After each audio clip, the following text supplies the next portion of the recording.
கரூர் வெண்ணெய்மலையில் தாவேகா சார்பில் ஏற்பாடு செய்யப்பட்ட மக்கள் சந்திப்பு நிகழ்ச்சியில் முதலமைச்சர் விஜய் ஜூலை 10 கலந்து கொண்டார். அவருக்கு திருவள்ளுவர் சிலையை பால்வளத்துறை அமைச்சர் விஜயலட்சுமி பரிசாக வழங்கினார். தொடர்ந்து சமீபத்தில் தாவேகா கட்சியில் தன்னை இணைத்துக் கொண்ட முன்னாள் அமைச்சர் MR விஜயபாஸ்கர் வெள்ளிவாளை பரிசளித்தார். இதையடுத்து நிகழ்ச்சியில் பேசிய விஜய் 5 நிமிடம் பேசியதற்கே கொளத்தூரில் கொத்து பரோட்டா போட்டுட்டாங்க, இதுக்கு மேல பேசினா மொத்தமா முடிந்துவிடும். மேகதாது அணை விவகாரத்தில் சீண்டிப்பார் தொட்டுப்பார் என பேசிக்கிட்டு இருந்தால் வேலைக்கு ஆகாது. டாக்லெஸ் ஒர்க் மோர், இதுதான் என் பாலிசி.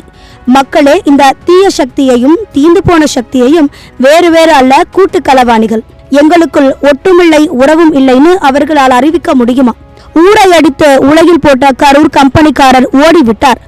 ஓடு ஓடு ஓடு ஓடு வராப்பாறு வேட்டைக்காரன் என்பது போல் அவர் ஓடிவிட்டார். இன்னொருவர் வெளிநாட்டில் ஒளிந்து கொண்டிருக்கிறார்.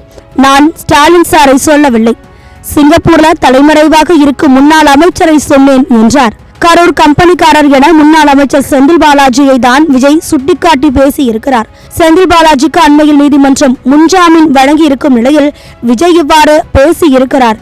இதன் காரணமாக கரூர் இடைத்தேர்தல் தற்போது மிகுந்த கவனம் பெற்றுள்ளது.